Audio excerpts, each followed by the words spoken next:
frente do corpo de jurados. Nesta terça, na Record TV.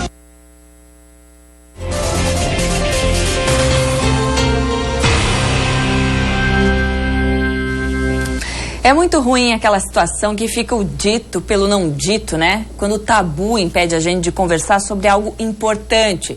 E apesar de parecer tão óbvio e claro, falar sobre sexo com os adolescentes é fundamental. Fazer isso com naturalidade melhor ainda, né? E como fazer isso? Converso agora com o sexólogo Jota Machado, que vai nos dar algumas respostas. Seja bem-vindo, tudo bem, Jota? Olá, muito obrigado pelo convite. Estamos aí para poder responder. Prazer é nosso. Aliás, Jota, quero pedir para quem está em casa, já pode mandar sua pergunta. O nosso tempo vai ser curto hoje, então, ó, aproveita e manda. 988719831, telefone na tela para você questionar o Jota aqui e responde para você. Jota, vamos começar falando como abordar esse adolescente para falar de um assunto que, embora hoje mais fácil, ainda é tabu. Para algumas famílias, muito mais ainda. O ideal é esperar ele perguntar, né? Talvez ele demore em fazer essa pergunta, mas o adolescente precisa do espaço dele para que a gente possa entrar com uma resposta nossa. Então, quando ele abrir esse espaço, eu tenho um exemplo de uma adolescente que estava do meu lado, vendo um filme, e perguntou num dado momento, quando surgiu a palavra clitóris no meio do filme, o que é clitóris? Né? Então, a partir do momento que abre-se a pergunta, aí se fala sobre o tema. É melhor, é mais rápido, porque eles vão ter resistência. Falar com um adolescente sobre qualquer tema é complicado. Então, sexualidade, para alguns, existe uma certa abertura, porque se vê muito, se lê muito, se ouve falar muito em sexualidade. Mas, na verdade, abordar o tema com eles que é o complicado. Mas tem que esperar a pergunta melhor. Mas será que não pode ficar muito tarde para a gente esperar essa abordagem? Quando fica muito tarde, a questão do perguntar, aí você vai diretamente e explica. No entanto, o maior problema de abordar um adolescente quando ele não pergunta é ir com punições. Filho, filha, você não pode fazer isso, você vai pegar DST. E você começa a ligar a sexualidade, o prazer sexual, aquilo que é bonito da sexualidade, é uma punição, alguma coisa negativa. Então tem que cuidar, senão depois eles vão me visitar depois de adulto. Que o maior problema que eu recebo na clínica é exatamente essas complicações emocionais de punições, de castrações na infância e adolescência.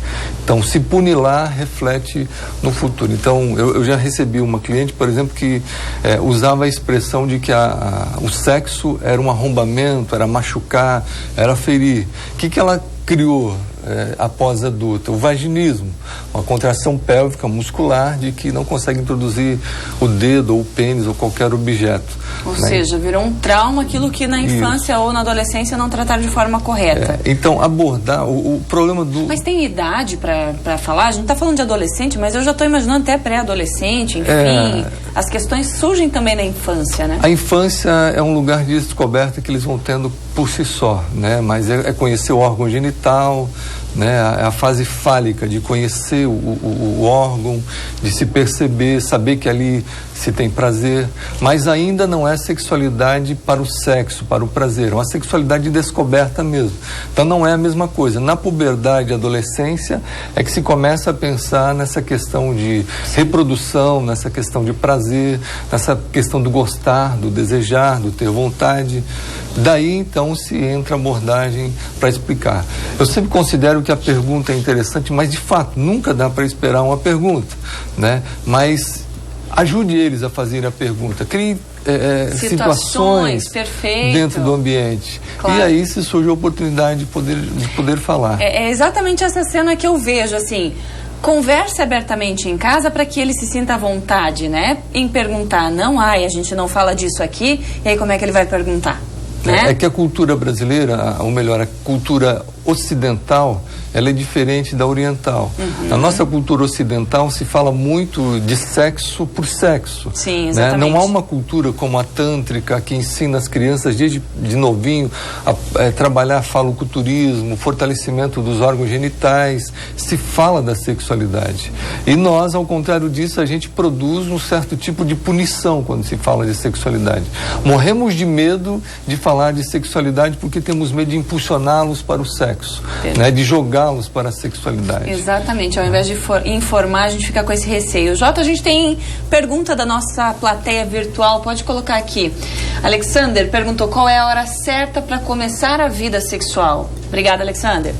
Pergunta complicada, né? Menstruou, se entende de que tá na hora, de que se pode iniciar a vida sexual. O problema é o comprometimento, a repercussão psicológica que isso pode ter. Nós, como pais, nós sempre vamos querer que seja depois dos 20, dos 30. Mais pra né? frente, melhor. A gente vai pensar dessa forma, mas eles vão começar conforme ter o desejo sexual. Não tem época ideal para começar, mas é preciso começar. Vai ter um momento que tem que começar essa atividade sexual. Melhor que seja com informação. Aí a informação é que é o importante, né? Primeiro, princípio que se tem que ensinar para os adolescentes é pensar de que a atividade sexual não é só para reprodução, um item importante, porque isso cai muito para o campo religioso. Claro. E segundo, de que é necessário